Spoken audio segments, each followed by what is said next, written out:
Halo, selamat malam. Dalam waktu dekat, Mahkamah Konstitusi akan memutuskan gugatan batas usia minimal capres dan cawapres dari 40 tahun menjadi 35 tahun.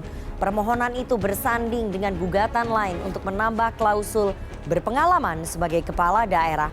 Di tengah perkara, baliho Prabowo Gibran pun bertebaran di mana-mana.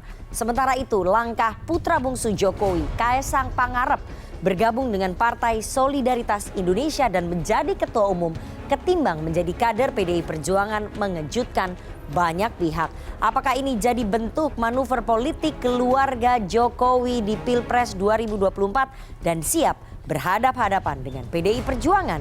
Kaki politik Jokowi di Gibran dan Kaesang bersama saya, Rifana Pratiwi, akan membahasnya selama 1,5 jam ke depan dalam Political Show.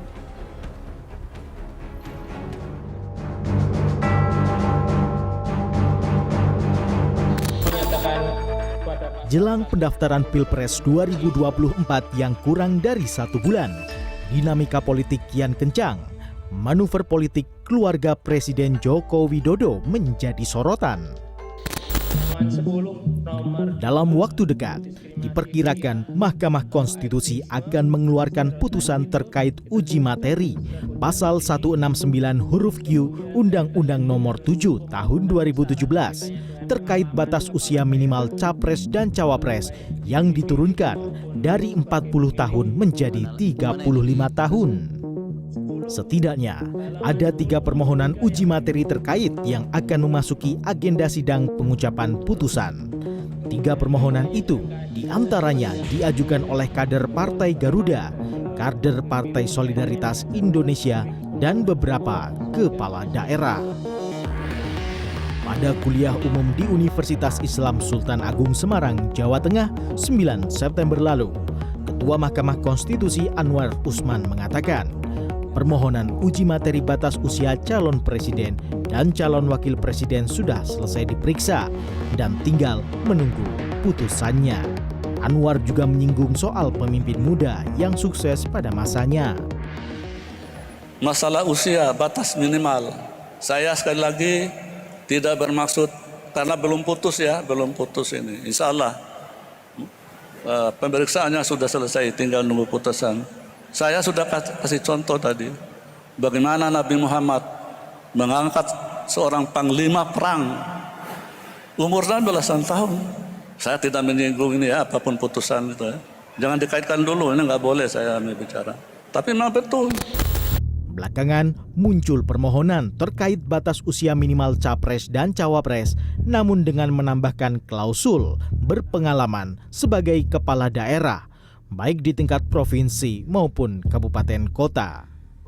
Pemohon adalah Almas Sakib Biru, mahasiswa asal Surakarta berusia 23 tahun. Kuasa hukum pemohon Dwi Nurdiansyah Santoso menyebutkan berapapun batas usia yang diputuskan, pemohon tetap menginginkan adanya klausul berpengalaman sebagai kepala daerah.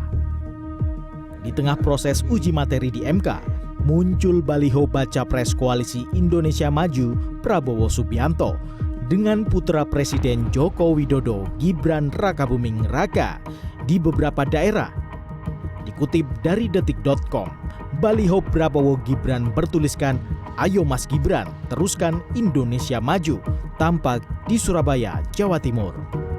Relawan Projo pun menggelar konferensi daerah dalam rangka menjaring aspirasi di Pilpres 2024. Ketua Badan Pemenangan Pilpres Projo, Panel Barus, mengusulkan Gibran sebagai bacawa pres yang mendampingi Prabowo Subianto dari kalangan Kabula Muda. Mawar bukan nama sebenarnya. Manuver politik keluarga Jokowi juga ramai belakangan dari putra bungsu Presiden Kaesang Pangarep. Untuk Indonesia lebih baik. Teka-teki cuplikan iklan di akun media sosial Partai Solidaritas Indonesia sebagai sosok Mawar, bukan nama sebenarnya, akhirnya terungkap sebagai Kaesang. Kaesang akhirnya menerima kartu tanda anggota PSI di kediaman Presiden Joko Widodo di Solo, Jawa Tengah. PSI menyatakan bergabungnya Kaesang Pangarep di PSI menjadi energi baru bagi PSI. Mereka juga mengapresiasi bahwa Kaesang Pangarep akhirnya mau ikut berjuang bersama PSI. Kaisang Pangarep mengaku sudah mantap bergabung dengan PSI. Ia mengaku sudah lama menjalin komunikasi dengan orang-orang di PSI. Saya sudah berkomitmen dan memantapkan hati untuk berjuang bersama PSI. Dan alhamdulillah juga saya juga sudah dapat izin dan restu dari istri saya. Ya. Amin. Aminnya kurang kencang. Jokowi mengakui Kaisang sudah minta restu atas keputusannya bergabung ke PSI. Ya biasa di dalam keluarga minta doa restu. Karena saya bilang tidak pun juga tetap akan jalan. Itu anak-anak saya seperti itu kalau mau tahu. Ya. Menanggapi Kaisang bergabung ke PSI, Ketua DPP PDI Perjuangan Jarod Saiful Hidayat menyebut aturan larangan satu keluarga berbeda partai hanya berlaku jika anggota keluarga tersebut belum berumah tangga atau memiliki keluarga intinya sendiri. Namun yang menjadi catatan Jarod, proses pendidikan politik di keluarga Jokowi tidak berjalan. Direktur Eksekutif Indo Strategik Ahmad Khairul Umam menganggap keputusan Kaisang bergabung ke PSI memperkuat sinyal Jokowi mendukung Prabowo Subianto di Pilpres 2024.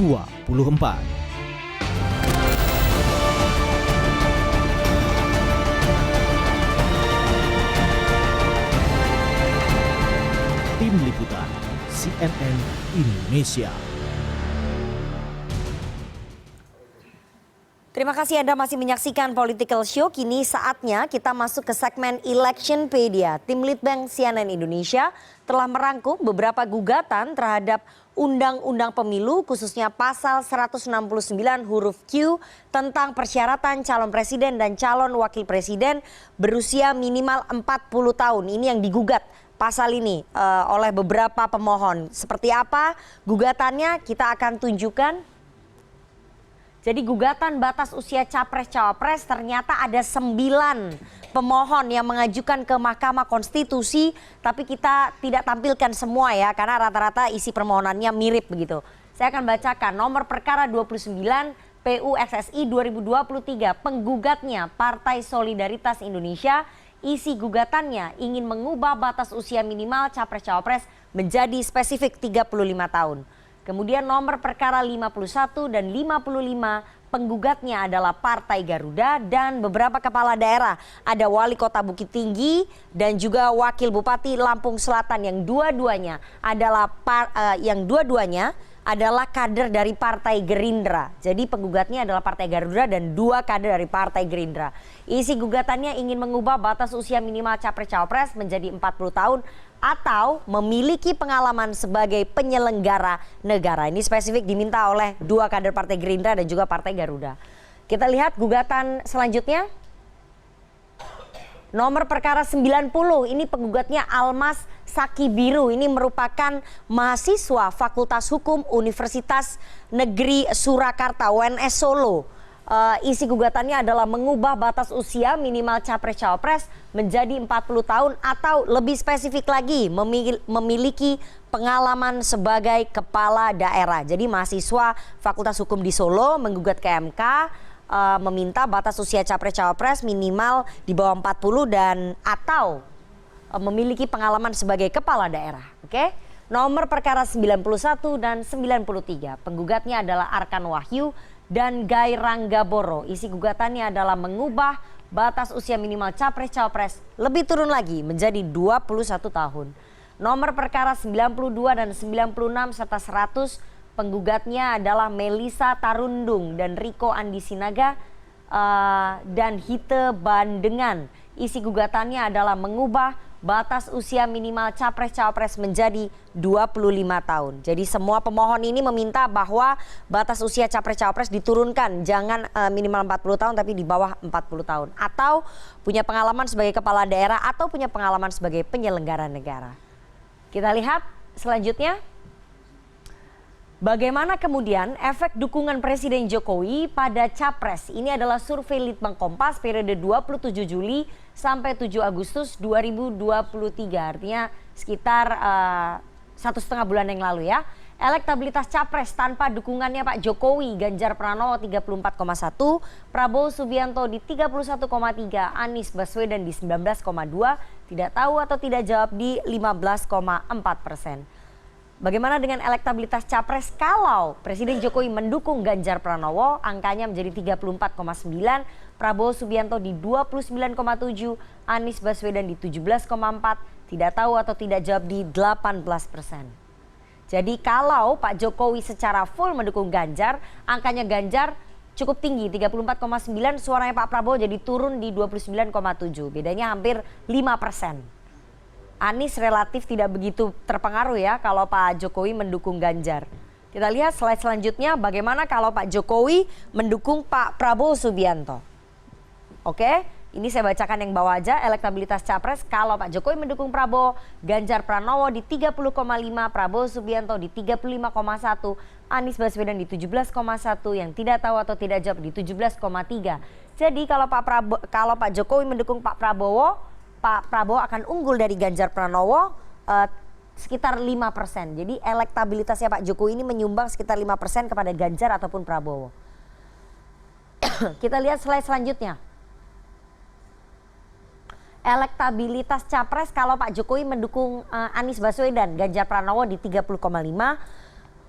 Prabowo Subianto di 29,9, Anies Baswedan di 20,6, tidak tahu atau tidak jawab di 19%. Jadi tidak begitu signifikan kalau Pak Jokowi mendukung Anies Baswedan.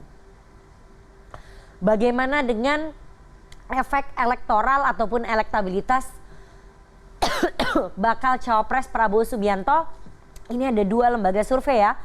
Lembaga survei yang pertama adalah LSI Deni JA periode 3 sampai 15 Juli 2023. Tingkat popularitas dari cawapres Gibran tinggi ya, popularitasnya 66,5%. Erick Thohir di 61,8, Erlangga di 52,3. Ini popularitas bukan elektabilitas, karena yang harus diketahui ketika orang populer belum tentu menjadi dipilih ya, karena dikenal, disuka, dipilih. Oke, Lembaga Survei Indonesia periode 3 sampai 9 Agustus 2023, Gibran Rakabuming Raka ternyata 6,1%, Agus Harimurti Yudhoyono 12,1, Erick Thohir 15,9. Saya nggak tahu nih, ini yang Lembaga Survei Indonesia ini elektoral atau popularity, ini nggak ditulis di sini. Tapi kalau menurut saya di sini kemungkinan besar Lembaga Survei Indonesia memotret soal elektoral, ya elektabilitas. Karena tadi yang LSI Deni JA tingkat popularitas. Jadi 2 survei yang berbeda ini ya.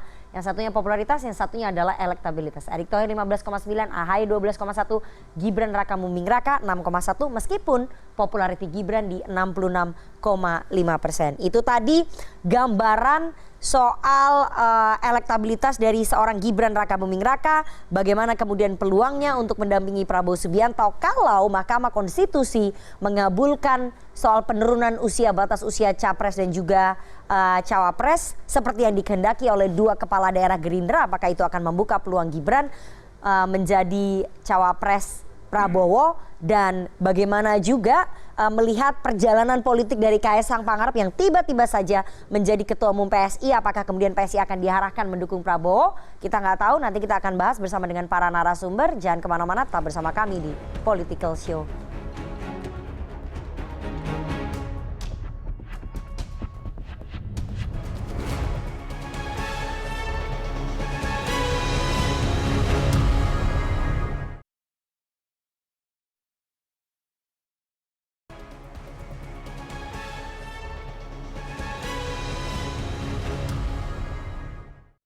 Anak-anak itu kalau sudah berkeluarga, itu sudah punya rumah sendiri, sudah punya istri, ya sudah harus mandiri dan harus tanggung jawab. Artinya apa yang diputuskan itu pasti sudah menjadi tanggung jawabnya. Ya biasa di dalam keluarga minta doa restu. Karena saya bilang tidak pun juga tetap akan jalan.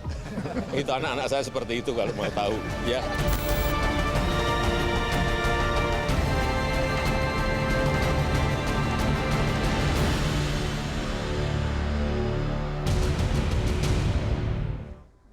Terima kasih Anda masih bersama kami di Political Show. Dalam waktu dekat, Mahkamah Konstitusi akan memutuskan gugatan batas usia minimal capres dan juga cawapres dari 40 tahun menjadi 35 tahun. Permohonan itu bersanding dengan gugatan lain untuk menambah klausul berpengalaman sebagai kepala daerah. Di tengah perkara, baliho Prabowo Gibran pun bertebaran di mana-mana. Sementara itu, langkah putra bungsu Presiden Jokowi, Kaisang Pangarep yang bergabung dengan Partai Solidaritas Indonesia, kemudian menjadi ketua umum ketimbang menjadi kader PDI Perjuangan mengejutkan banyak pihak.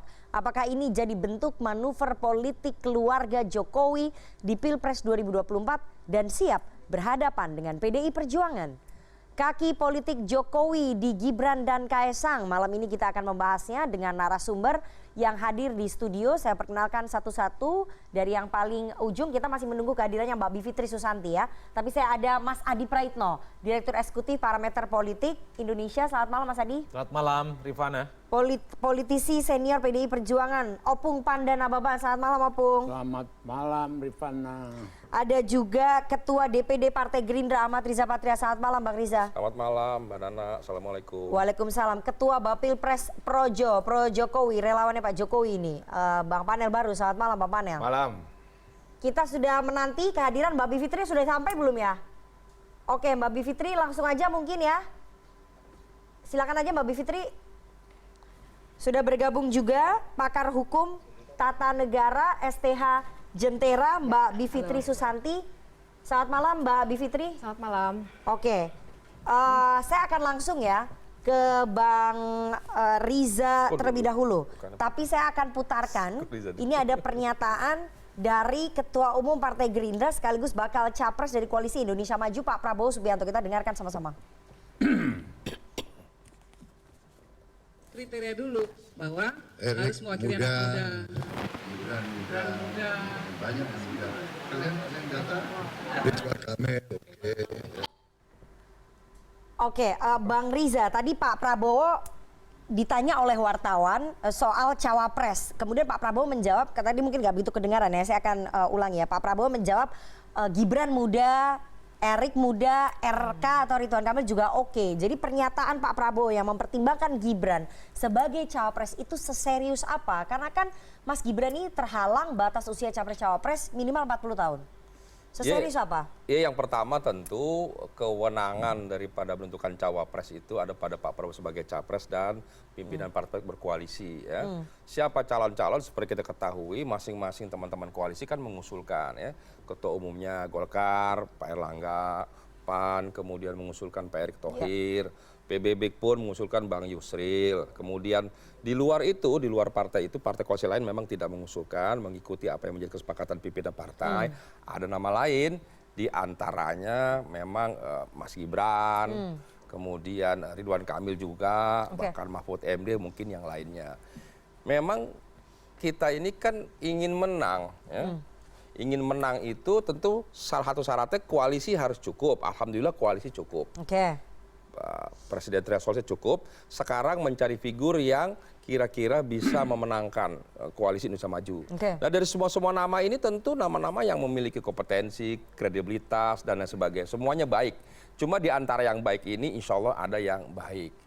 Memang harus jujur saya sampaikan bahwa Gibran termasuk nama yang menominasi lah di antara calon-calon yang lain. Kenapa demikian? Karena Gibran mungkin muda, ya. Kemudian juga elektabilitasnya juga cukup baik, ya. Tadi popularitas sangat tinggi. Saya juga baru lihat itu rupanya sangat tinggi sekali. Popularitas Mas Gibran 66,1%, elektabilitasnya 6,1%. Nanti kita lihat ya perkembangan ya. Kemudian yang kedua juga memang sekarang ini kan pemilih milenial, pemilih generasi Z itu kan mendominasi, tidak kurang dari 52%. Ya. Dan namun demikian kami kan tidak ingin mendahului ya, itu adalah kewenangan Bapak Prabowo dengan pimpinan partai lainnya, apalagi saya cuma kader partai yang patuh taat pada keputusan ketua umum. Dan ada masalah lainnya, itu kan masalahnya masih terkait konstitusi. Batas usia. Mas Gibran masih terhalang oleh batas usia. Sekarang memang sedang ada JR. Ya tentu kita hormati Mahkamah Konstitusi, apapun keputusannya, kita yakini keputusan itu independen, keputusan yang profesional, yang konstitusional, dan yang terbaik. Apapun pun kita hormati. Oke, Bang Riza, tadi Anda katakan bahwa kami ingin menang, Gerindra ingin menang, Koalisi Indonesia Maju ingin menang. Jadi membidik Mas Gibran sebagai cawapresnya Pak Prabowo, menurut Gerindra itu salah satu resep kemenangan ya? Ya, semua calon-calon tadi punya peluang menang. Ya kan? Golkar, Mas Gibran peluangnya lebih besar nggak dibandingin yang lain untuk bisa memenangkan Pak Prabowo? Saya tidak ingin Karena tadi yang disebut Pak Prabowo pertama adalah namanya Mas Gibran. Iya. Bukan Memang Pak Erick Thohir, bukan Pak Ridwan Kamil. Ya, Pak Prabowo itu memang selama ini selalu membina, membimbing anak-anak muda, generasi muda. Lihat aja, di partai kami banyak sekali yang muda, yang milenial, kader-kader. Jadi biasa bagi Pak Prabowo. Jadi pertanyaan saya, menggait Mas Gibran, membidik Mas Gibran itu salah satu resep kemenangan ya menurut Gerindra, menurut Pak Prabowo? Kita tidak membidik secara khusus ya, semua biarlah mengalir ya. Kan kita kan punya Koalisi Indonesia Maju yang masing-masing punya saham, punya share. Golkar sahamnya besar, PAN, PBB, dan partai lainnya, Partai Gerindra. Mas Gibran ini kan posisinya memang sampai saat ini kan posisinya kita hormati, kita hargai di Partai PDIP. Kita hormati, apalagi hubungan Pak Prabowo dengan Ibu Mega sangat baik, hubungan PDIP dengan Partai Gerindra sangat baik. Jadi kami juga saling menjaga, saling menghormati satu sama lain. Karena Mas Gibran ini sampai hari ini adalah kader Partai PDIP. Di luar itu memang banyak relawan yang mengusulkan, mengusung, bahkan mohon maaf ada yang memasang baliho Pak Prabowo dengan Pak Gibran. Inilah demokrasi yang harus kita hormati, kita hargai. Tapi di antara kami PDIP dengan kami Gerindra PDIP sangat baik hubungannya. Bang Riza. Oke, jadi di antara semua anak muda yang ada di Republik ini, kenapa harus Gibran Raka Buming Raka? Loh, kan tadi ada Erick Thohir juga. Tapi Erick Thohir kan usianya nggak muda. Ya, masih muda lah. Saya tanya ya, secara spesifik di antara semua anak muda, kepala daerah muda, kenapa harus seorang Gibran Raka Buming Raka? Yang tadi disebut Pak Prabowo, yang tadi juga disebutkan oleh Anda sebagai kader Gerindra. Itu kan apakah karena Pak Mas Gibran ini anaknya Presiden Jokowi? Salah satunya. Teman-teman kan lihat banyak mungkin kepala daerah yang muda-muda. Tapi yang paling populer siapa? Yang elektoral tinggi siapa? Tentu kan ada syarat, tidak hanya muda, tapi harus sesuai syarat konstitusional. Sementara ini belum terpenuhi, kita tunggu putusan MK. Yang kedua, tentu syarat elektabilitas dan syarat popularitas menjadi penting. Nah, kami menghormati itu. Namun demikian sekali lagi Bapak Prabowo itu sudah menyampaikan, beliau ini orang yang sangat bijak, sangat baik, sangat demokratis, akan memusyawarahkan dengan pimpinan partai lain. Siapapun, apakah nanti Pak Erlangga, Pak RK, Pak Yusril, Pak Erick Thohir, di luar itu apakah Mas Gibran, kalau nanti lolos dari MK, apakah Pak Mahfud atau yang lainnya, kita hormati. Baik. Karena Anda sudah sebut MK berkali-kali ya. Tadi saya sudah sampaikan juga ternyata di Mahkamah Konstitusi ada 9 gugatan tentang batas usia capres dan juga cawapres. Di antara 9 gugatan itu ada salah satu gugatan yang diajukan oleh Partai Garuda, di mana ketua umumnya Partai Garuda adalah adiknya dari Ketua Harian Partai Gerindra. Ya, adik Anda ya berarti ya? Saya ketua DPD DKI. Oke, ketua DPD, adiknya Bang Riza berarti ya, Ahmad Rida Sabana ya, adik Anda kan? Yang itu kan kebetulan saja. Oke, itu kebetulan. Kita ini kan, itu yang kita pertama. Tapi saya mau lebih spesifik lagi. Kan boleh. Saya mau lebih spesifik lagi. Oke, Partai Garuda, ketua umum Partai Garuda adalah adiknya Bang Riza Patria, adik kandung Bang Riza. Kemudian ada dua kepala daerah, satu adalah wali kota Bukit Tinggi dan satu adalah wakil bupati Lampung Selatan. Dua-duanya adalah kader dari Partai Gerindra. Pertanyaan saya, berarti pengajuan gugatan ini tentang batas usia capres dan juga cawapres di bawah 40 tahun memang upaya Gerindra mendorong Gibran menjadi cawapres ya? Saya kira nggak sejauh itu. Itu kan dulu sudah lama ya. Nama Mas itu Gibran. Bulan Maret masuknya. Nama Mas Gibran itu belum pernah digadang. Bulan April kami dengar Pak Prabowo meminta Mas Gibran menjadi cawapres. Nama Mas Gibran belum pernah digadang-gadang atau populer sebagai calon Presiden belum, itu jauh. Itu kan apa ya, itu kan keinginan teman-teman yang kebetulan di Partai Gerindra yang muda-muda ingin memberi kesempatan yang muda-muda. Tidak hanya Mas Gibran tentu. Tentu kalau syarat itu dipenuhi oleh Mahkamah Konstitusi, siapapun yang berusia di 35 tahun bisa saja. Katakanlah Mas Raffi Ahmad yang sangat populer kan juga boleh umpamanya gitu. Jadi tidak populer, mesti tapi kan tidak punya kompetensi sebagai kepala daerah. itu kan ada tambahan kepala daerah. Iya. Tapi kan ada juga yang menggugat usia saja di atas 35 Kepala tahun. daerah Anda, dua kepala daerah Anda menggugatnya adalah batas usia capres-cawapres di bawah 40 atau Iya, pernah menjadi itu- penyelenggara negara, itu lebih spesifik lagi. Iya, itu kan tambahan supaya memiliki pengalaman, jam terbang, kompetensi yang Jadi baik. itu bukan buat Mas Gibran ya? Jadi Gugatan tidak itu. ada kesengajaan begitu diperuntukkan demikian. Karena kita negara yang demokrasi, silahkanlah itu kan mengalir. Apalagi Ya. adik saya tidak bisa ngatur-ngatur, punya hak masing-masing. Ya, baik. Dia mau MK seperti apa, kita hormatilah. Semuanya kepada pimpinan-pimpinan partai nanti akan mengusung. Saya mau ke Opung Panda. Opung Panda, Anda sempat menyebut bahwa seorang Gibran Raka Buming Raka adalah anak ingusan. Tapi ternyata anak ingusan ini seserius itu dibidik untuk menjadi cawapres. Jadi kita kembali dulu ke tema. Tema kita adalah kaki politik Jokowi di Gibran dan Kaesang. Nah, perlu juga kita kasih tahu kepada Jokowi, janganlah ada pemaksaan anak-anaknya ini yang akan memperjuangkan mimpi dia untuk meneruskan dia punya karier politiknya. Artinya saya melihat terus terang aja semua itu pakai proses. Tidak ada yang apa. Dan juga Jokowi juga mesti menyadari bahwa waktu wali kota Solo dan kemudian menantunya Medan itu betul-betul mendapat keistimewaan. Kenapa? Dua anak ini nggak punya karier politik sebelumnya. Beda dengan Jokowi. Dia dulu di Kadin. Jadi Partai PD Perjuangan sudah excuse terhadap itu gitu loh. Terhadap anak dan menantunya? Iya, anak dua ini dan menantunya. Jadi perlu juga kita ingatkan kepada Jokowi untuk dia juga tidak membuat satu kesalahan-kesalahan di waktu yang lama. Bagaimana ini butuh proses, butuh waktu. Megawati sendiri dulu ketua DPC Jakarta Pusat. Ketua DPC dalam karier politik dia gitu loh. Tidak ada main di karbit-karbit begini. Jadi Anda melihat bahwa dua anaknya Presiden Jokowi ini politisi karbitan gitu? Bukan politisi karbit. Kita lihat ada proses pengkarbitan gitu loh. Ya kan? Jadi mereka ini proses pengkarbitan? Iya, dan kemudian terus terang kita bagus juga mengingatkan karena kecintaan kita kepada Jokowi. Banyak pengalaman-pengalaman anak-anak pejabat, anak-anak penguasa, itu banyak semua hampir kandas. Tidak ada yang kemudian jadi cerita legendaris, ini anaknya sini, jadi ini gitu loh. Tidak ada gitu loh. Karena memang karena butuh waktu, butuh proses, tidak bisa dipaksa-paksakan. Jadi kenapa dulu saya bilang ingusan? Karena harus butuh satu proses gitu loh.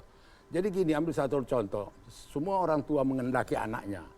Ya sama aja Megawati, ada Puan Maharani, ada Prananda, kemudian SBY, ada siapa, AHY, ada sini. Saya juga, anak saya, yang saya 50 tahun jadi wartawan, juga wartawan, tapi tidak pernah ku minta dia jadi wartawan. Tidak pernah. Dengan Anda artinya begini, biar jelas dulu gitu loh, biar jelas dulu. Dan kemudian jangan kita paksakan dia memperjuangkan mimpi kita gitu loh. Biarlah dia di generasinya dengan proses dia usia mudanya gitu loh. Tidak, karena nanti kalau udah bapaknya nggak jadi presiden, siapa yang datang bertamu ke dia? Nggak ada lagi. Gitu loh. Opung, tapi ini kan kalau menurut Opung, Presiden Jokowi jangan memaksakan anaknya, begitu ya, untuk meneruskan karir politiknya. Tapi kan ini Gerindra yang membidik Mas Gibran menjadi cawapres. Itu lain lagi cerita. Ini kan cerita dengan temamu. Oke. Tadi kan kau bilang tapi ini temanya karena ada upaya untuk menggait Mas Gibran jadi cawapres. itu cerita lain lagi itu. Jadi peluangnya Mas Gibran jadi cawapres gimana? Judul pertemuan kita ini apa? Ya, kaki politik Jokowi ya. Terhadap dua anaknya ini. Betul. Itu yang saya soroti gitu loh. Bukan yang Gerindra dan lain-lain. Enggak, itu yang mau saya soroti. Banyak kita membina anak kita, tapi janganlah kita paksakan supaya anak kita ini seperti kita. Kasihan dia gitu loh. Kasihan dia dalam proses kemudaannya, biarlah dia lepas.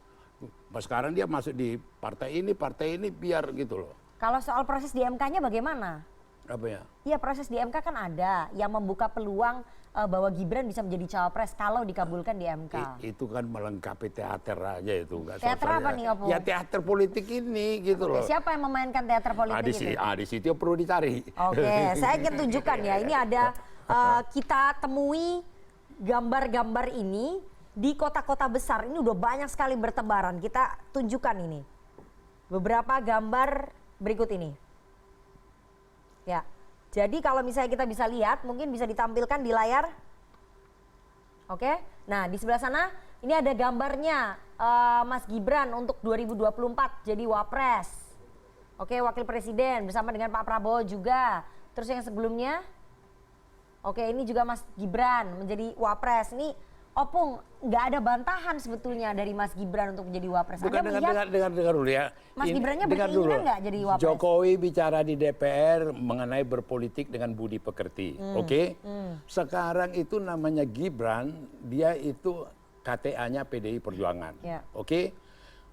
Sangat aneh kalau ada partai lain berambisi menarik dia tanpa kolonuan, tanpa kasih tahu dulu kepada pimpinan partainya. Oke. Kasihan aku, terus terang aja. Dia orang PDI. Dan kemudian tak masuk di akal. Ganjar sudah calon presiden, kemudian ada pula anaknya Presiden Jokowi jadi calon wakil presiden dari lawannya. Di mana itu apanya? Apa jalan logikanya gitu loh. Udah itu yang apa tuh kalau keanehan di dunia, itu bisa masuk itu dalam daftar keanehan di dunia. Gitu loh. Dan tanpa ada tata krama lagi. Langsung dipajangin gambarnya. Kalau saya tersinggung, saya dibikin begitu. Tanpa turunin. ada tata krama nih, Iya. Bang Riza, bahwa kader PDI Perjuangan kemudian disandingkan dengan Ketua Umum Anda begitu. Dia Pak kan Prabowo dia Subianto. partainya berbeda gitu Ya. loh. Ya, jadi kan begini Nana, tadi kan sudah saya sampaikan ya. Keinginan Mas Gibran untuk menjadi cawapres itu kan bukan dari kami. Ya. Tapi kan Pak Prabowo tadi sebut. Yang dimaksud Pak Prabowo itu kan ada capres-capres yang potensial yang muda-muda. Kan nggak cuma Mas Gibran disebut. Ada Mas Erick Thohir, ada RK, dan lain-lain. Pak Prabowo ada juga keinginan dia, bro. Pak Prabowo itu ada keinginan. Apanya? Gibrannya. Makanya. Aku baru dengar ini. Tidak ada keinginan dari kami untuk membidik seperti yang disampaikan saya pikir ada Nana, keinginan ya kan? Gibran. Tidak ada keinginan dari Gerindra, tapi Pak Prabowo sudah menyebut. Begini, maksudnya Pak Prabowo itu kita tidak ada secara khusus begitu meminta. Tadi sudah disampaikan Opung betul. Gibran ini posisinya ada dua hal. Satu, Gibran ini masih terkendala aturan konstitusi, ya kan? Jadi masa belum memenuhi syarat kita minta, kan kita tunggu nanti kalau hasil udah MK. tahu terkendala konstitusi, Nanti dulu. terkendala Yang batas kedua, usia, kenapa disebut-sebut juga oleh yang kedua, Ketua Umum nanti Anda dan kalau juga hasilnya- kader-kader Partai Gerindra? Ya kalau hasilnya lolos itu kan. Kalau hasilnya lolos berarti Gerindra mau ngambil Mas Gibran? Yang kedua, belum Bang sampai di Riza? situ Nana. Nanti kan harus diputuskan bersama. Pak Prabowo kan orang yang bijaksana saya sampaikan tadi. Yang kedua, betul Opung, Mas Gibran itu sekarang posisinya ber-KTA PDIP, ya kan. Tentu ya, kalaupun nanti yang bersangkutan lolos, tentu ada mekanisme yang harus dilalui. Apalagi Pak Prabowo itu orangnya mengerti aturan konstitusi. Tadi saya sampaikan di awal, hubungan Pak Prabowo dengan Ibu Mega sangat baik. Partai Gerindra, mohon maaf, dengan PDIP sangat baik. Bahkan hari ini berkembang isu, kan begitu. Apakah dimungkinkan Partai Gerindra bergabung dengan PDIP? Kan sekarang isu belakangan seperti ini. Mbak Puan juga sudah menyampaikan tidak ada yang mustahil, kan begitu. Artinya peta politiknya tadi Mas Adin nanti menjelaskan. Semuanya sangat mungkin. Kita hormatilah. Apakah 2 poros, 3 poros, ya kan? Kira-kira antara kita hormati. Jadi terkait Mas Gibran sekali lagi kita hormati putusan MK. Dan nanti pada akhirnya para pimpinan partai akan memutuskan. Oke, dengan tidak adanya tata krama tadi menurut Opung masih mau nggak kemudian bergabung PDI Perjuangan dengan Gerindra? Yang nggak ada tata krama sama siapa? Ini kita kan tadi Opung bilang. Kita justru bertata krama, sopan, santun. Gimana Pung? Itu masih mau nggak bergabung? Perlu ditanya itu petinggi-petingginya. Petinggi-petinggi mana? Ya petinggi PDI Perjuangan lah. Kalau menurut Opung sebagai politisi senior PDI Perjuangan, gimana kalau bergabung nih? Apa ya? Kan pilpresnya jadinya katanya ongkosnya lebih irit kalau misalnya cuma 2 poros. Ya perlu dipelajari juga tuh. Oke, jadi terbuka. Opung bisa melihat itu, terbuka. Mas Ganjar jadi cawapresnya Pak Prabowo gitu? Apa? Mas Ganjar jadi cawapresnya Pak Prabowo? Jadi capresnya? Capresnya Pak Prabowo. Bentar dulu. Sudah ada. Itu kan keinginan dengar dulu. Gerindra. Ini biar pemisah. Sudah ada peristiwa yang terjadi jalan di sawah. Jokowi di depan, 2 di belakang. Namanya Ganjar sama Prabowo. Ya. Jokowi mengatakan, berundinglah kalian berdua. Siapa yang mau maju jadi capres sama wapres. Kemudian waktu jalan itu, tiba-tiba Jokowi berbalik. Apa yang terjadi dalam pembicaraan mereka? Sayalah yang jadi capres, kata Prabowo. Saya lebih senior. Saya tidak bisa, kata Ganjar. Karena putusan partai dan kami pemenang partai. Ini the true story nih yang terjadi. Jadi apa yang terjadi nih. Nah kemudian setelah itu mereka tidak ada kesepakatan, datang Jokowi. Ini yang menjadi pegangan kita ya. Gitu. Pada sampai titik itu tidak ada kesepakatan mereka siapa capres, siapa wapres. Itu yang ku tahu. Gitu loh. Jadi nggak bisa dong ya bergabung ya? Jadi selesailah dulu adegan itu. Gitu loh. Oke, jadi nggak bisa bergabung, kesimpulannya begitu di sawah. Tapi kan politik dinamis. Saya mau ke ini aku snapshot aja. Ada terjadi. Gitu Oke, saya mau putarkan ya soal gugatan di Mahkamah Konstitusi ini ternyata masih bergulir terus. Ada 9 gugatan, tapi ini yang paling baru nih yang perkara nomor 90 ini menarik sekali ini spesifik. Kalau tidak bisa usia 40 tahun, paling nggak pernah menjadi kepala daerah, ini spesifik sekali. Yang mengajukan adalah anak Fakultas Hukum Universitas Surakarta Solo. Kita dengarkan. Menyatakan pada pasal 169 huruf I Undang-Undang 7 tahun 2017 tentang pemilihan umum lembagaan di atas sepanjang frasa berusia paling rendah 40 tahun bertentangan dengan Undang-Undang Dasar Negara Republik Indonesia tahun 1945 dengan bersyarat tidak mempunyai kekuatan hukum mengikat sepanjang secara bersyarat, bukan dengan bersyarat. Secara bersyarat ya.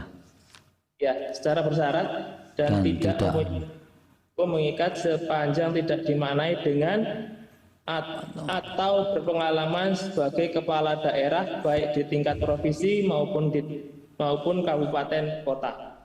Oke Mbak Bibip, ini adalah suara dari kuasa hukum pemohon ya, Dwi Santoso ya. Ini dari law firm di Solo juga yang mewakili pemohon yakni mahasiswa umur 23 tahun dari FH UNS Solo. Pertanyaan saya Mbak Bibip, Anda melihat bahwa upaya gugatan ke MK soal batas usia capres dan juga cawapres di bawah 40 tahun ini memang untuk Mas Gibran? Saya sih melihatnya begitu ya, karena ada beberapa indikasi nih. Kalau memang niatnya adalah untuk menurunkan batas usia, yang mana kita boleh setuju ya, namanya juga anak muda bagus. Itu kan bisa dilakukan sejak jauh-jauh hari sebenarnya. Atau nanti. Atau nanti sebaliknya. Jadi bahwa itu diajukannya sekarang bulan Maret kan tadi kan masuknya, saya kira itu saja sudah jadi indikasi bahwa sebenarnya ada perhitungan untuk pendaftaran capres-cawapres tahun ini. Jadi bukan soal kepentingan bangsa untuk punya anak-anak muda jadi pemimpin. Terus kemudian yang kedua juga kalau dilihat pemohon-pemohonnya. Pemohon yang satu lagi itu yang dari awal itu juga PSI ya misalnya ya. Nah jadi kalau kita lihat kelindan para pemohonnya itu dan juga argumennya, jangan lupa argumen dari DPR dan pemerintah ternyata juga cenderung setuju sebenarnya. Tapi kan lucu, pemerintah dan DPR itu kalau memang setuju kenapa tidak diubah di revisi undang-undang, bukan di yudikatif tempatnya. Jadi kalau saya sih melihat tentu saja nggak akan ada nama Mas Gibran di situ, tapi kan kita harus lihat indikasinya kenapa sekarang. Jadi momentum pengajuan kemudian isi gugatan itu semakin menguatkan indikasi bahwa memang gugatan ini kalau dikabulkan untuk mendorong Mas Gibran. Ini adalah karpet merah untuk Mas Gibran bisa menjadi cawapres, Mbak Bibip ya. Betul, dan saya sebenarnya sempat dengar hampir putus nih gosipnya ya. Hampir putus minggu lalu, tapi kemudian perkara ini masuk, padahal perkara lain udah maju. Saya sendiri jadi ahli untuk salah satu perkara sudah 3 minggu atau 4 minggu yang lalu. Jadi harusnya sudah putus, bisa putus, tapi tiba-tiba tertahan karena ada perkara ini yang masuk. Nah jadi kan ini juga jadi indikasi sebenarnya apakah ada sebuah konstruksi supaya nanti putusannya memang mengabulkan supaya ada Mas Gibran masuk sebagai cawapres.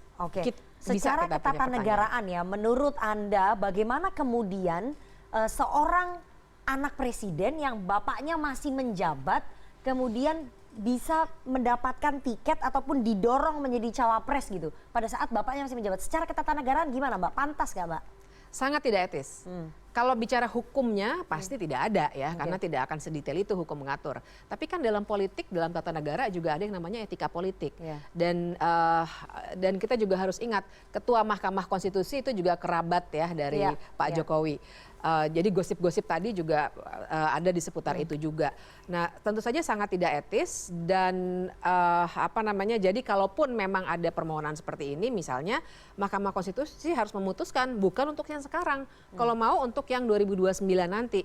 Kalau seandainya Mahkamah Konstitusi memutuskan untuk yang sekarang, kita akan makin melihat begitu jelas bahwa ini ditujukan atau diinginkan untuk Mas Gibran untuk maju menurut saya. Oke, secara ketatanegaraan tidak pantas ya secara etika politik, tapi Projo kayaknya punya pendapat berbeda karena Projo dari 12 DPD Projo, dari berapa 34 DPD Projo ya, 12 sudah mendukung Pak Prabowo dan 6 DPD Projo ternyata mendukung Mas Gibran. Jadi posisinya Mas Gibran saat ini unggul di Projo untuk menjadi cawapres. Kenapa kemudian Projo mendorong Mas Gibran menjadi cawapres? Padahal secara ketatanegaraan itu sebenarnya nggak pantas. Ya, logika yang ditawarkan Mbak Bipip ini sangat konspiratif. Konspiratifnya di mana? Kayaknya, dan basisnya gosip tadi. Informasi yang diterima Mbak Bipip juga diterima di kalangan wartawan. Beliau menyampaikan gosipnya. Gitu. Buat saya apapun yang menjadi pengajuan dari semua yang mengajukan ke MK ini, saya ngelihatnya adalah upaya dari warga negara siapapun itu dalam rangka memperbaiki sistem konstitusi kita. Dan kami sih dalam posisi akan tunduk dan patuh pada putusan MK itu, gitu. Karena mekanisme itu memang ada. Gitu loh. Itu jadi mekanisme yang sah di negara kita, di ranah hukum kita gitu.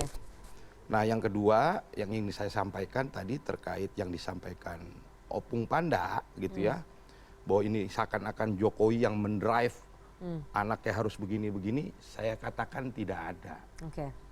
Pak Jokowi ketika berdiskusi dengan kami juga dalam posisi yang nggak bisa ngatur-ngatur anaknya. Bahkan Pak Jokowi sempat sebenarnya ngelarang, tapi anaknya kan punya putusan sendiri. Anaknya yang mana ini? Ya, Gibran maupun Kaisang. Jadi termasuk menjadi cawapres itu juga keputusannya Mas Gibran berbeda dengan keputusan bapaknya yang melarang. Langkah politik anak itu tadi. Ya, gitu loh. Terus yang ketiga masalah mekanisme yang ada di Projo. Ini sifatnya kan aspirasi, sifatnya suara. Teman-teman di daerah, pengurus-pengurus Projo di daerah sedang menjalankan yang namanya konverda, gitu. Memang dalam konverda ini juga aspek MK kita hitung, gitu loh. Kita hitung. Kalau nanti keputusannya MK seperti apa, saya katakan tadi kita akan tunduk dan patuh pada putusan itu. Gitu. Memang ya apa alasannya kemudian konverda ataupun DPD Projo itu kemudian mendukung Mas Gibran di antara sekian banyak kepala daerah muda?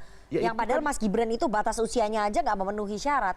Ya itu kan suara teman-teman pengurus Projo di daerah. Ya apa suaranya itu alasannya apa? Untuk capres di 13 provinsi yang sudah kami lalui ini bulat mendukung pencapresan Pak Prabowo. Nah untuk wapres memang warna-warni. Gitu tapi Mas Gibran unggul. Mas Gibran cukup dominan. Kenapa? Gitu. Kemudian aspirasinya itu apa yang membuat mereka menjadi mengunggulkan Mas Gibran itu apa? Di antara kepala daerah muda lain. Kita berpikir dalam politik elektoral 2024 keikutsertaan anak muda ini tadi seperti yang disampaikan Mas Riza, ceruknya cukup signifikan, ada 52%. Saya pikir dengan memasangkan Pak Prabowo dengan Gibran, potensi menangnya sangat tinggi. Itu yang pertama. Yang kedua, tentang cita-cita Indonesia Emas 2045. Ya, saya pikir kita perlu bridging kepemimpinan muda. Dan ini saya lihat ada di sosok Mas Gibran salah satunya.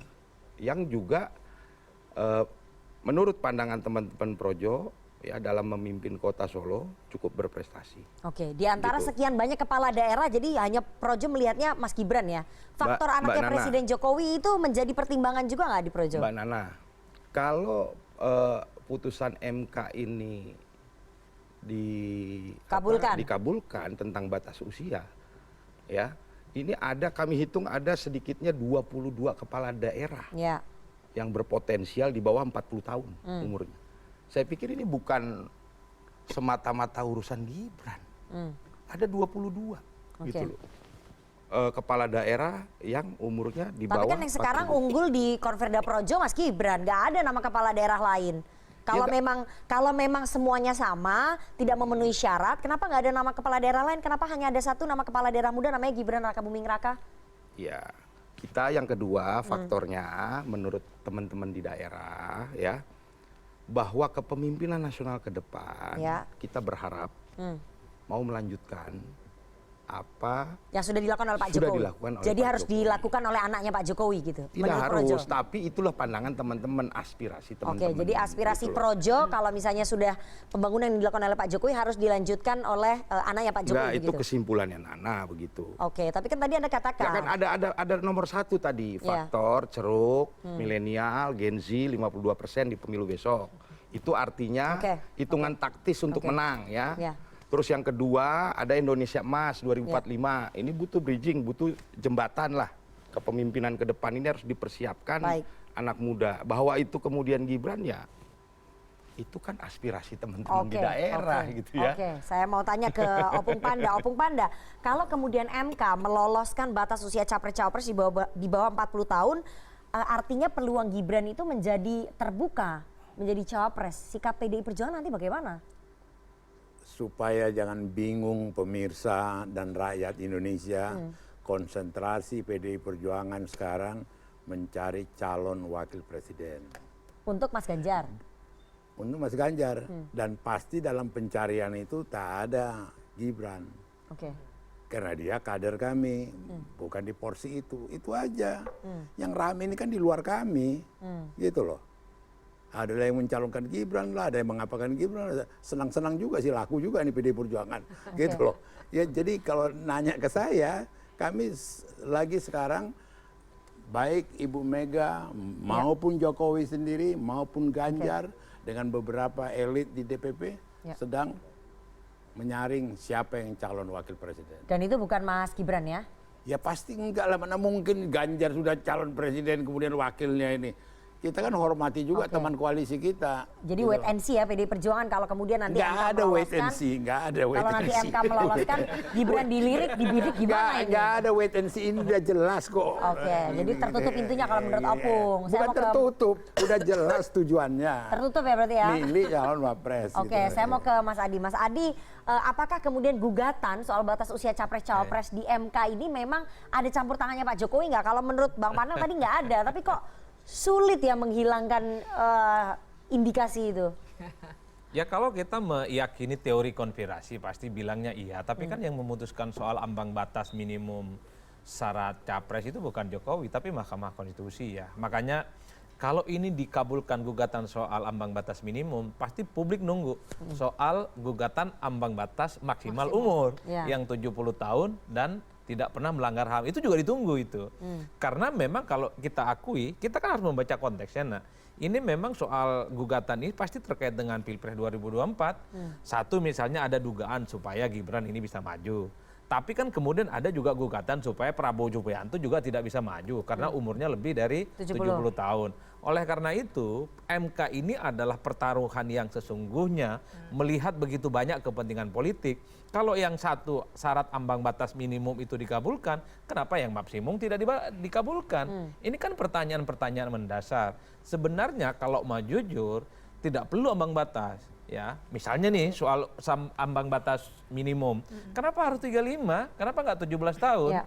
Seperti halnya saya ketika 17 tahun sudah punya hak political right untuk menjadi calon presiden dan untuk mencoblos presiden. Kenapa 35 mention? Kalau abang kita itu menyebut ini bukan hanya Gibran tapi 22 kepala daerah yang lain yang punya resource politik, yang punya infrastruktur politik. Itu the one and only, hanya Gibran Rakabuming Raka, bukan yang lainnya. Oleh karena itu bagi saya, memang MK memang harus membaca bahwa ini adalah pertarungan politik begitu banyak ya elemen-elemen yang mencoba untuk saling menjegal, untuk mendukung salah satu calon supaya menang di 2024. Tapi bagi saya begini, Nana, jangan-jangan ini adalah bahasa politik Jokowi sebenarnya kepada PDIP khususnya, karena dinilai tidak dilibatkan soal pencapresan di 2024. Jokowi ingin tunjukkan bahwa sebagai presiden Jokowi punya power. Bisa mengorkestrasi begitu banyak kepentingan politik dekat dengan Prabowo, kemudian misalnya mengorkestrasikan partai pendukungnya saat ini dekat dengan Prabowo, di situ ada Golkar, ada PAN, ada PSI, yang kita tahu bahwa iman politiknya sampai sekarang PSI pun juga goyang-goyang sebenarnya. Kalau kita membaca angka-angka statistik, PSI ini kan iman dan hati politiknya ke Ganjar bukan yang lain. Bahkan termasuk Projo misalnya. Kalau kita ingin melihat Projo ini sebagai replika politik Jokowi, juga di situ letaknya.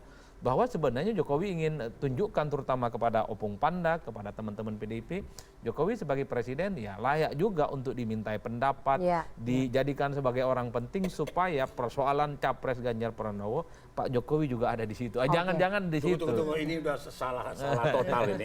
Ini salah total. Aku terus saat gini, tidak benar Jokowi tidak dilibatkan dalam pencapresan. Tidak benar. Saya berani pengumuman mungkin pun. Tidak, peristiwa ini kan yang dimanipulasi nih. Sampai Straits Times, koran luar negeri juga mengatakan. Nah, saya referensinya itu juga. Itu salah. Saya yang sudah terlatih sebagai investigatif reporter, saya ngecek semua. Waktu itu Jokowi kembali ke Solo. Internal belum selesai antara Mega dengan Puan. Puan belum diberitahu bahwa akan diputuskan itu Ganjar, gitu loh. Dalam tenggang waktu ini Jokowi di Solo. Kemudian setelah Puan Jokowi datang kembali. Jadi tidak ada dramatisasi. Tidak ada. Ada lagi lebih jauh menganalisa pengamat politik. Maka itu tidak ada saham Jokowi dalam pencapresan. Maka pencapresan itu totally salah. Yang saya menarik ya dari semua orkestrasi politik yang muncul hari ini, rasa-rasanya PDIP itu dingin ya. Dingin dalam arti tidak terlampau agresif, tidak reaktif dan tidak marah. Ada respon betul, ada Kaisang ke PSI, kemudian Gibran dikaitkan dengan Ganjar, dengan Prabowo Subianto. Maksud saya, kok PDIP rasa-rasanya lebih kalem, lebih cool. Mungkin bagi PDIP ya itu urusan lain lah. Sekarang fokus bagaimana Ganjar menang kan gitu. Karena Anda udah bahas soal Pak Kaisang masuk ke PSI, nanti kita akan masuk lebih dalam ya. Soal kaki politiknya Jokowi di PSI. Tunggu dulu, Kaisang ini kan karena populer, karena anak presiden. Dengar dulu nih, karena anak presiden. Dari segi partai dia nggak ada apa-apanya. Nanti kita bahas. Tapi kita harus jeda terlebih dahulu. Jangan kemana-mana, tetap bersama kami di Political Show.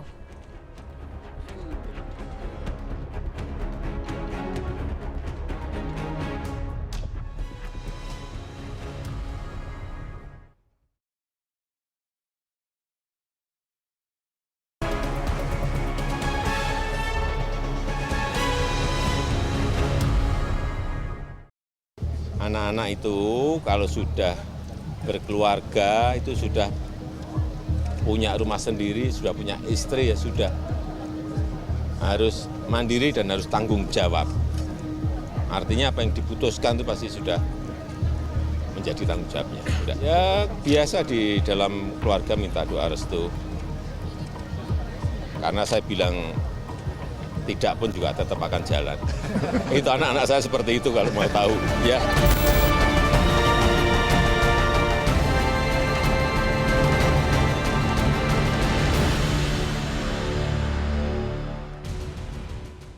Terima kasih Anda masih bersama kami di Political Show. Kalau tadi di segmen sebelumnya kita udah bahas ya soal peluangnya Gibran menjadi cawapresnya Pak Prabowo.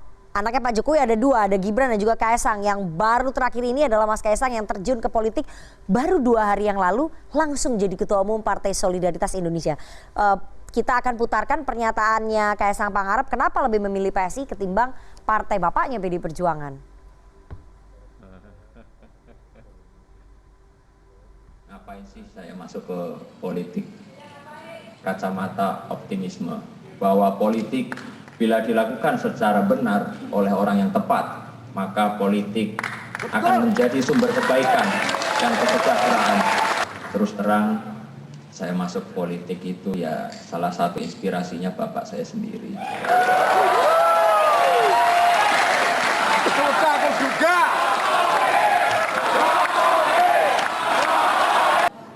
Beliau ini orang yang sangat saya cintai dan saya hormati. Saya ingin mengikuti jejak beliau untuk berpolitik untuk kebaikan. Saya justru masuk PSI karena partai ini masih kecil. Saya tertarik gabung PSI karena PSI belum ada di DPR. Dan saya ingin berjuang bersama kawan-kawan semua di sini.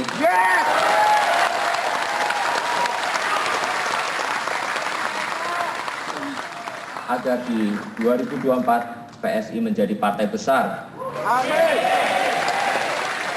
Dan di 2024 PSI akan ada di DPR RI.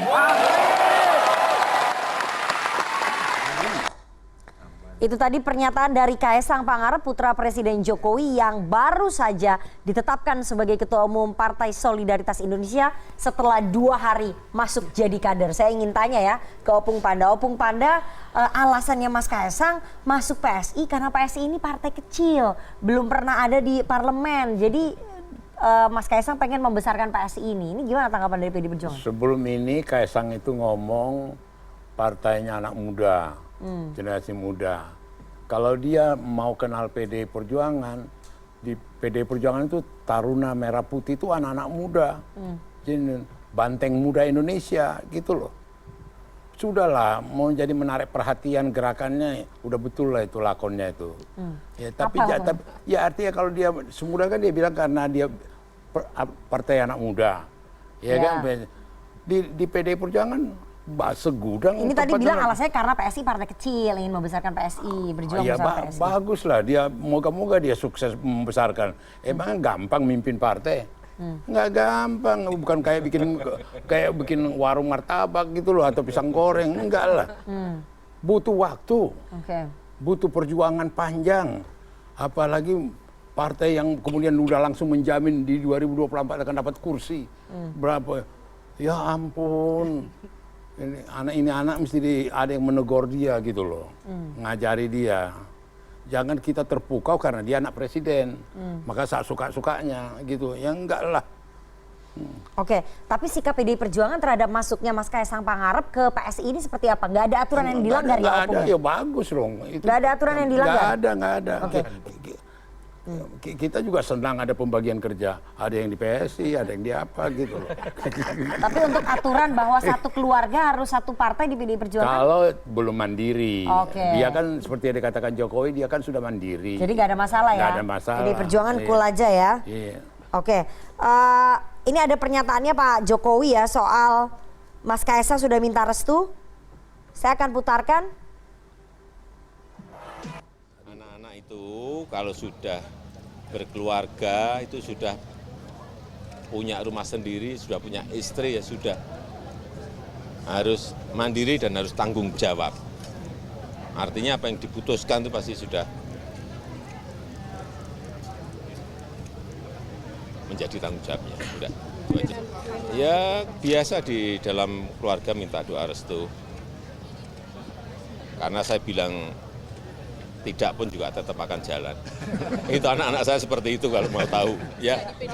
Opung, ini sikap permisifnya Pak Jokowi tentang pilihan politik anaknya, apakah menunjukkan bahwa Pak Jokowi yang merupakan petugas partai, kader terbaiknya PD Perjuangan, gagal melakukan kaderisasi di internal keluarganya untuk masuk ke PD Perjuangan? Gagal? Ya enggak lah, masa itu ukurannya? Ya enggak lah. Banyak juga tokoh-tokoh PDI yang punya anak gitu loh. Dan juga terus anaknya beda partai? Bukan, maksud aku ini semua butuh proses. Ini tidak bisa fast food, nggak bisa kayak makanan siap saji nih. Butuh waktu, butuh proses, butuh kesabaran, butuh pengalaman, gitu loh. Jadi jangan kemudian sedemikian rupa, mumpung lagi populer bapaknya, mungkin lagi presiden bapaknya, maka kemudian ya enggak lah. Jadi Anda melihat ini anak-anaknya aji mumpung? Ya bukan, jangan sampai begitu. Bukan aji mumpung, jangan sampai begitu. Kita mesti bisa menasehati dong. Iya kan? Jadi biar clear dulu gitu loh. Ya. Oke, saya mau ke Bang Panel dulu. Bang Panel, sebagai relawan yang intensif ya berkomunikasi dengan Pak Jokowi, sikap permisifnya Pak Jokowi terhadap pilihan politik anaknya, apakah kemudian bisa mencerminkan arah politiknya Pak Jokowi juga? Saya pikir tadi udah saya jelaskan ya bahwa ini pilihan politik anaknya masing-masing. Kalau saya sih dalam kesempatan ini ingin menyampaikan selamat kepada Mas Kaisang dalam menentukan jalan hidup barunya nih, ya. Dan saya berharap mudah-mudahan kehadiran Kaisang dalam politik Indonesia mampu merubah apatisme politik di kalangan anak muda. Dan mudah-mudahan kita semua yang apalagi Opung Panda ini harusnya tugasnya doakan ini. Mudah-mudahan anak-anak muda ini juga bisa terus berkarya buat bangsa gitu ya. Waktu Saya pikir kawin aja itu. udah kita doakan. Itu yang penting. Oke. Saya harus menyapa Wasekjen DPP PSI Partai Solidaritas Indonesia. Sudah ada Mas Dede Prayudi yang bergabung melalui sambungan telepon ini langsung dari Arena Kopdarnas di Jakarta Theater. Langsung. Sudah ada Ketua DPP PSI. Mas Dede Prayudi, Mas Uki, saya ingin tanya ya, ini bagaimana kemudian dalam waktu 2 hari seorang Kaisang Pangarep baru jadi kader kemudian langsung diminta jadi ketua umum. Ini proses di dalam PSI ini bagaimana sih sebenarnya Mas Uki? Ya, jadi begini, sewaktu Mas Kaisang itu diumumkan ya, resmi menerima KTA, kemudian kami menerima banyak sekali dari daerah, dari kader-kader kami, dari DPW, untuk mengangkat Mas Kaisang sebagai Ketua Umum PSI. Dan inilah prosedur resmi PSI, ya. Terlepas prosedur partai resmi partai lain seperti apa, saya nggak tahu. Tapi kalau di PSI, ini berangkatnya dari bawah, dari DPW. Nah, kemudian yang terjadi adalah apa? Oke, mari kita adakan Kopdarnas. Sebelum yang hiruk pikuk, yang gegap gempita yang kita saksikan di TV ya, semenjak jam 3 sore tadi, para ketua DPW sudah berkumpul di DPP, ya, sudah berkumpul di DPP untuk kemudian menyampaikan pandangannya masing-masing. Itu. Nah, sebelumnya kami di DPP ya juga sudah merapatkan secara intens. Mas Kaisang ini rasanya nggak pas untuk jadi anggota biasa. Tapi kami nggak tahu untuk jadi pengurus itu pengurus DPP-kah, DPW-kah, DPD-kah, atau mungkin kita usung untuk pilkada-kah ya. Kami belum tahu itu. Nah, di saat yang bersamaan para DPW ini deras sekali masuk aspirasinya kepada kami. Oke, Mas Uki. Hari ini tadi jam 3 seperti saya katakan tadi ya, sebelum Kopdarnas yang kami siarkan secara langsung ini dimulai, ini para ketua DPW PSI se-Indonesia sudah menyatakan aspirasi dari masing-masing daerahnya.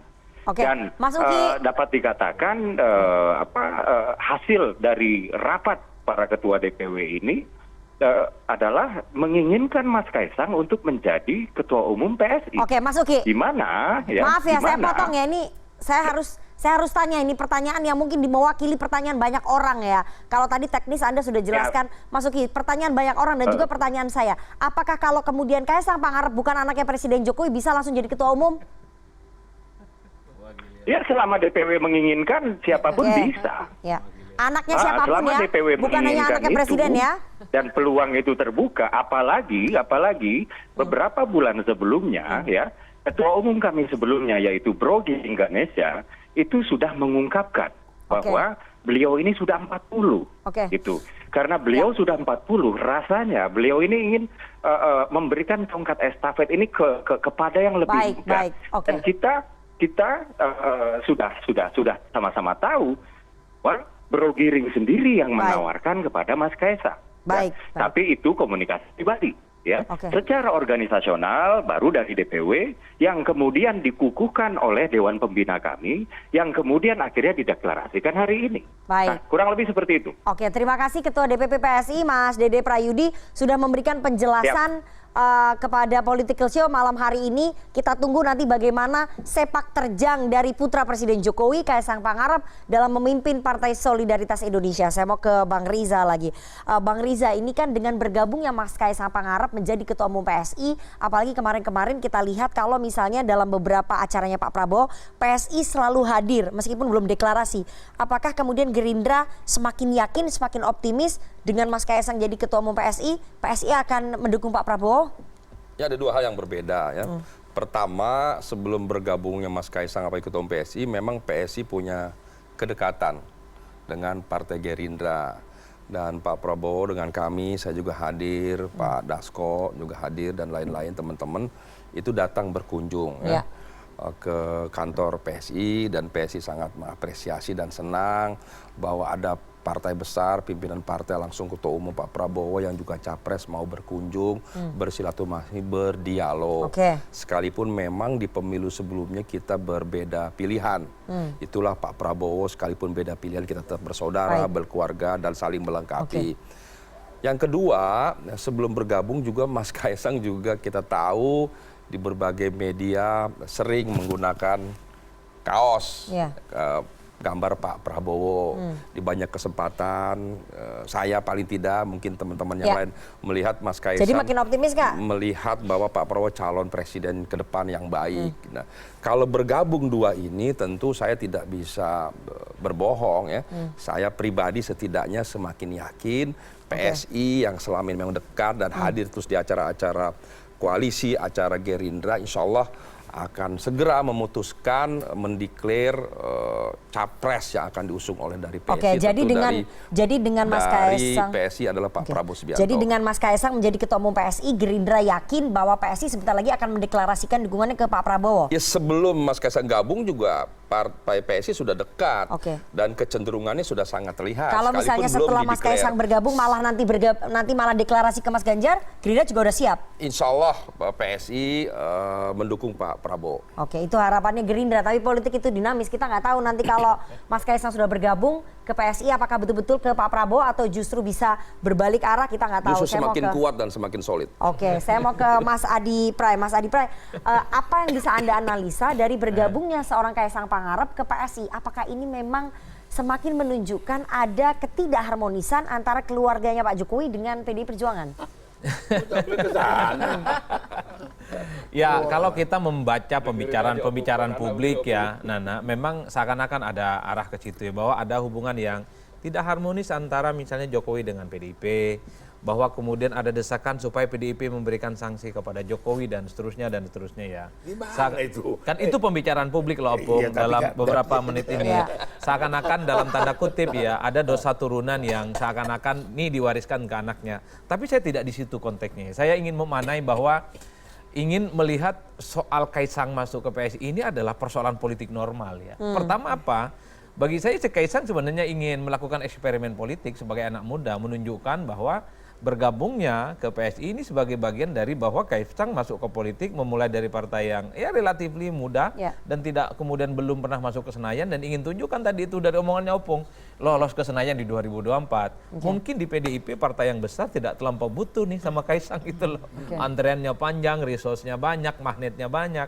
Tapi kalau PSI tentu butuh sentuhan yang cukup luar biasa, di mana posisinya sebagai orang yang cukup populer, sebagai anak presiden, bisa ditunjukkan kepada publik apakah dengan maksudnya Kaisang di situ bisa mengorkestrasi satu kekuatan politik yang cukup luar biasa. Saya ingin memanai di situ saja. Saya kira semua anak elit di negara ini ingin langsung jumping pada persoalan-persoalan kekuasaan politik, ingin jadi gubernur, bupati, wali kota, ketua umum, dan seterusnya.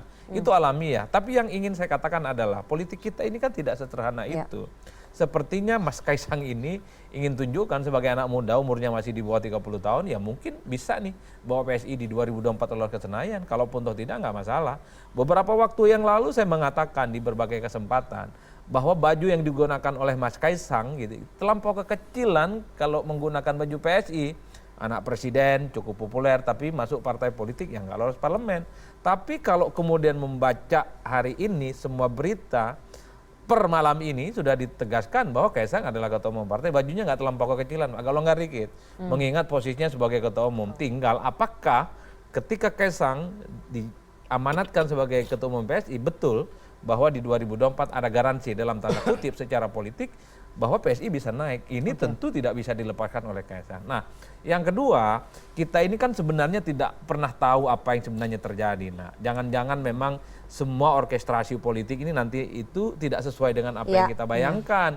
jangan-jangan PSI itu kembali ke rumah besarnya bersama Opung dan dukung Ganjar Makanya Pranowo. tadi saya tanya, mungkin bisa berbelok ya. Betul, bajunya Kaisang hitam putih itu, mirip-mirip dengan yang dipakai oleh Ganjar Pranowo.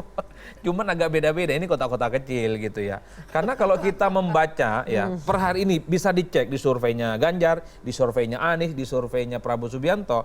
Kalau ditanya kepada mereka yang menyatakan diri PSI, pemilih PSI, kira-kira begitu, mereka pilihan pilpresnya adalah Ganjar Pranowo, bukan yang lain. PSI, elit-elitnya selalu mengatakan mereka itu jatuh cintanya kepada Ganjar, cuman karena memang dalam tanda kutip terhalang psikologi politik dengan PDIP, sehingga mereka ini seakan-akan genit pilihan politiknya ke Prabowo lah. Jadi ini Mas Kaisang menjadi bridging communicator ya, mungkin antara PSI dengan PDI Perjuangan. Anda melihatnya begitu, pemecah kebutuhan komunikasi. Salah satunya itu yang saya tangkap ya, bahwa jangan-jangan memang Kaisang ini adalah sebagai salah satu lompatan supaya ada komunikasi yang tidak lagi tersumbat lah. Baik, Mbak Bibip, apakah kemudian Anda melihat bahwa bergabungnya Mas Kaisang menjadi Ketua Umum PSI ini adalah bentuk Pak Jokowi menyiapkan dinasti politiknya? Jangan dijawab dulu Mbak Bibip, kita harus jeda, jangan kemana-mana, tetap bersama kami di Political Show.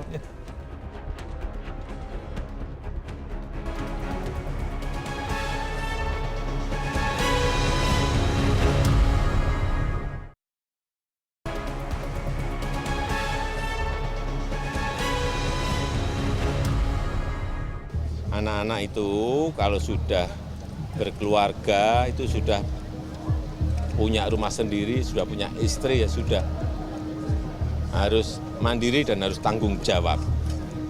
Artinya apa yang diputuskan itu pasti sudah menjadi tanggung jawabnya. Ya biasa di dalam keluarga minta doa restu. Karena saya bilang tidak pun juga tetap akan jalan. Itu anak-anak saya seperti itu kalau mau tahu. Ya.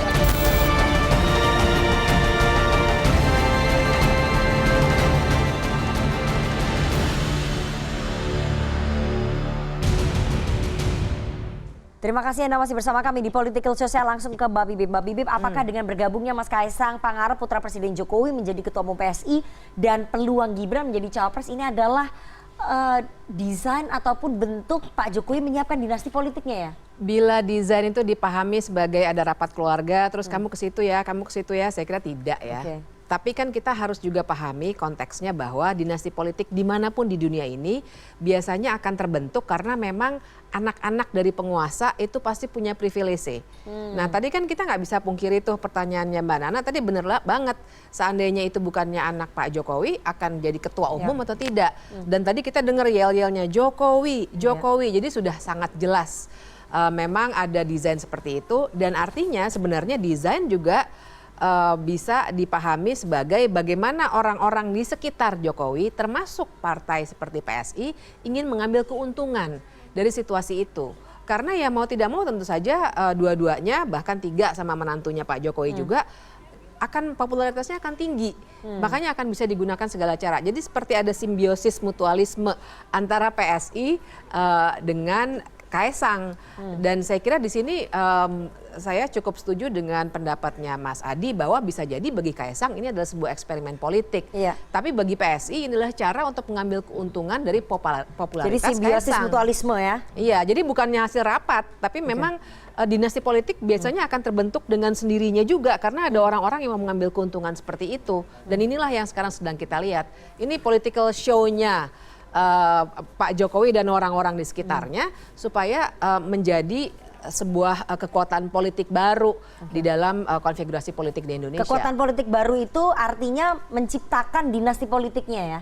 Menurut saya sih ini sudah mulai tercipta, kita nggak bisa pungkiri itu. Mau dibilang ada aspirasi politik dari bawah dan seterusnya, ya itu tadi kuncinya adalah kalau dia bukan seorang anak Jokowi, dia bisa langsung semelejit itu atau tidak? Tentu saja jawabannya adalah tidak. Jadi memang ini dinasti politik yang dibangunnya barangkali tidak dengan rapat keluarga, tapi dengan bagaimana orang-orang di sekitarnya Pak Jokowi juga ingin mengambil keuntungan dari dinasti politik ini. Opung, bagaimana kemudian jika pilihan politik anak-anaknya Pak Jokowi ini berbeda dengan PDI Perjuangan? Jadi begini ya, kita cuma kasih ingat aja, kasih tahu aja. Janganlah dikait-kaitkan sepak terjang anaknya ini dalam hubungan Ibu Megawati dengan Jokowi, Jokowi dengan PDI Perjuangan, ya. Itu betul-betul PDI Perjuangan dengan Jokowi ini dari awal itu betul-betul dijaga hubungannya. Orang banyak tidak tahu Pramono Anung itu sekretaris kabinet, itu plus apa? Menghubungkan Jokowi dengan partai, menghubungkan Jokowi dengan Mega. Itu 10 tahun yang lalu didesain, 9 tahun yang lalu. Jadi kalau kita checkpointnya, kalau hubungan dua ini nggak betul, yang salah Pramono Anung. Udah gitu aja. Yang apa ini gitu. Sampai ke situ kita sudah pikirkan gitu loh. Nah kemudian tiba-tiba sekarang karena tidak setuju inilah caranya Jokowi, tidak setuju dengan Mega atau tidak punya ikut menentukan tuh. Jadi bahan tertawaan gitu loh. Tapi kalau pilihan politik anak-anaknya Pak Jokowi berbeda dengan keputusan PDI Perjuangan, pilihan politik di Pilpres nih. Jokowi lah yang bisa menjawab itu.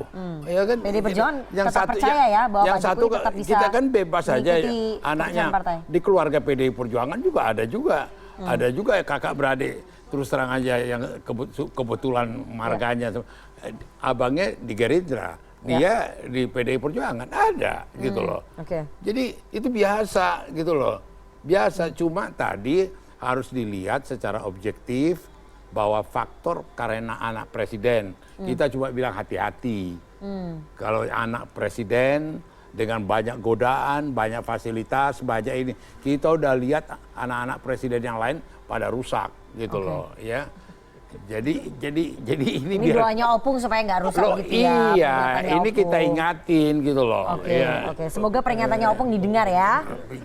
Saya mau ke Gerindra. Apakah kemudian menggait Mas Gibran menjadi cawapresnya Pak Prabowo kalau memang dikabulkan oleh MK ini adalah bentuk menarik endorsementnya Pak Jokowi?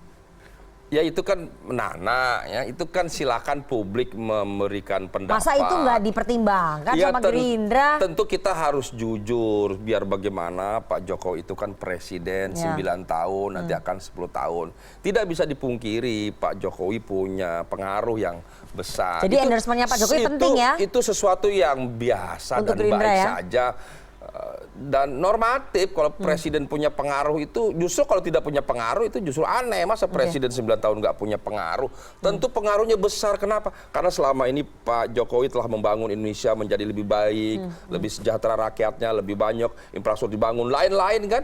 Pertumbuhan ekonomi terus stabil dan sebagainya. Tentu punya pengaruh dong terhadap masyarakat. Apalagi kepercayaan publik terhadap Pak Jokowi sebagai presiden terus meningkat di atas 82%. Jadi siapapun yang di-endorse ya oleh Pak Jokowi tentu punya pengaruh bagi masyarakat. Dan tentu kami sebagai Partai Gerindra berharap tidak bisa bohong. Kita berharap Pak Jokowi memberikan dukungan. Sebagai pribadi dia punya hak. Sebagai partai dia tentu PDIP. Sebagai presiden dia harus netral. Sebagai pribadi punya hati nurani dan insya Allah pada Prabowo Subianto. Saya mau ke Bang Panel. Bang Panel 1 menit aja karena waktu kita udah habis ini.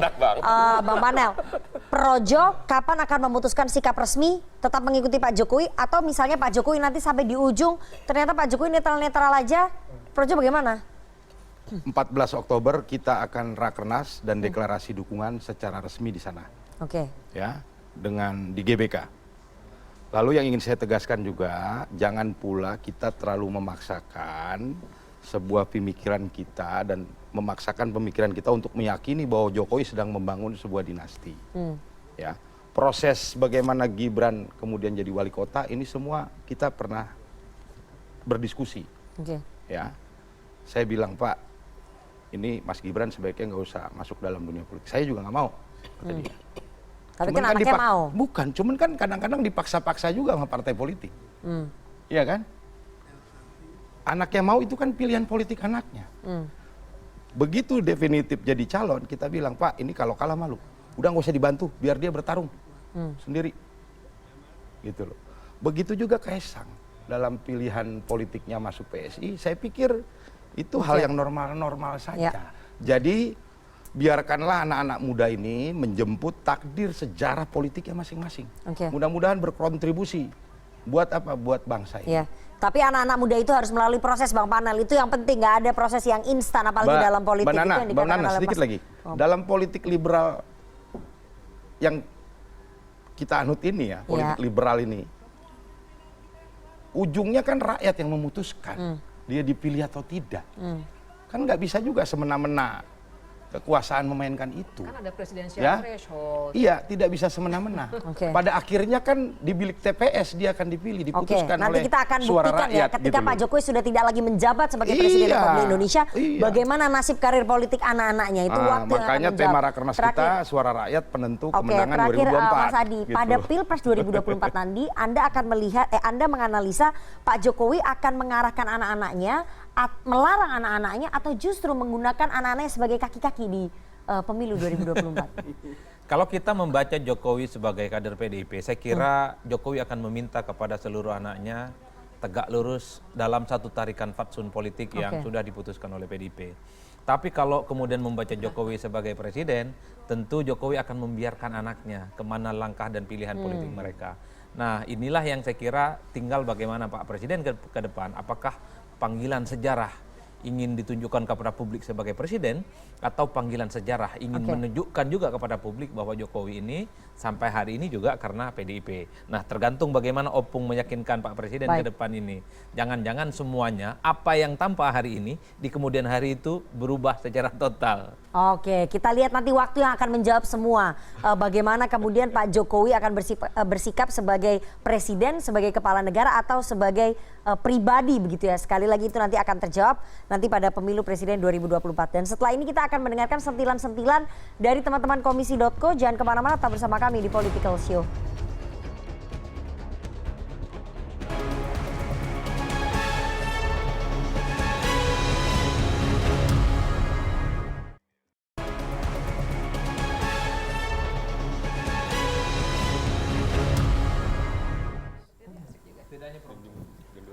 Assalamualaikum warahmatullahi wabarakatuh. Waalaikumsalam warahmatullahi wabarakatuh. Tepuk tangan ke diskusi malam hari ini, luar biasa sekali.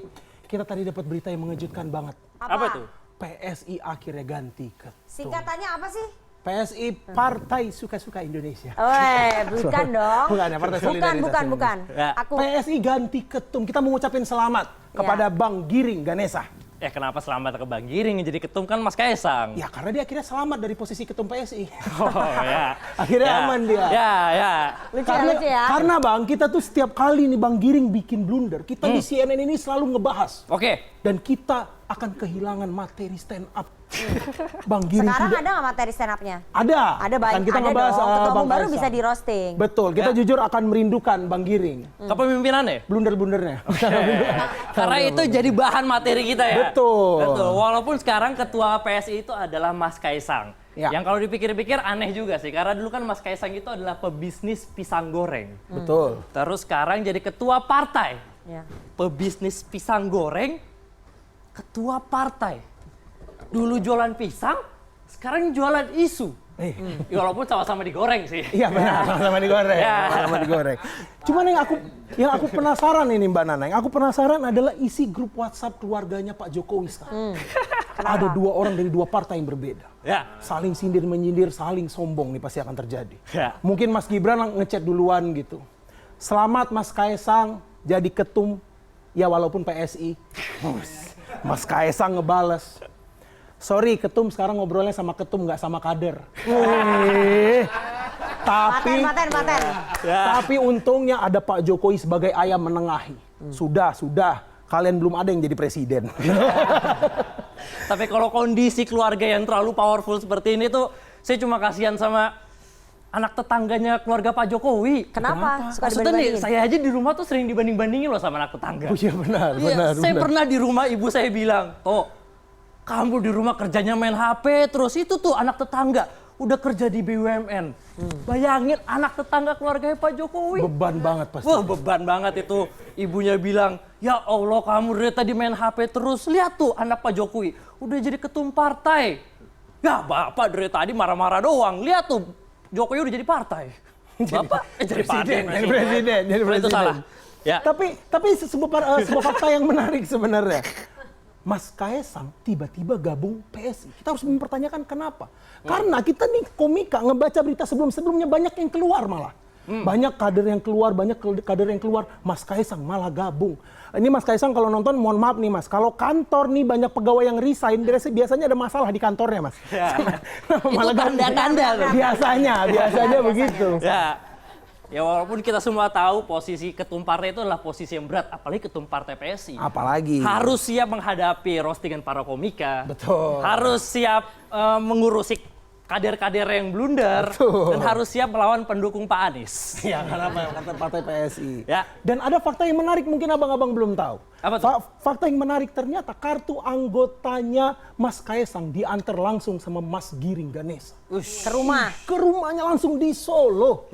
Dari sini kita bisa ambil kesimpulan, Mas Giring selesai jadi ketum mau fokus jadi kurir. Kita nggak tahu. Kan nama saya Aldo. Nama saya Dito. Terima kasih. Oke, tepuk tangan buat teman-teman dari Komisi.co, Aldo dan juga Duto. Semoga tadi pesan-pesannya, sentilan-sentilannya bisa langsung didengar ya oleh Ketua Umum baru dari Partai Solidaritas Indonesia, Mas Kaisang Pangarep. Dan penampilan teman-teman dari Komisi.co sekaligus menutup dialog kita pada malam hari ini. Terima kasih kepada seluruh narasumber yang sudah hadir dan kita akan ketemu minggu depan hari Senin jam 20.30 waktu Indonesia Barat dengan topik-topik yang lebih panas lagi karena 1 bulan lagi adalah pendaftaran Capres dan juga Cawapres untuk Pilpres 2024. Siapa yang akan melenggang? 2 poros, 3 poros atau mungkin ada kejutan? Kita nggak akan tahu. Saya Rifana Pratiwi pamit. Selamat malam. Sampai jumpa.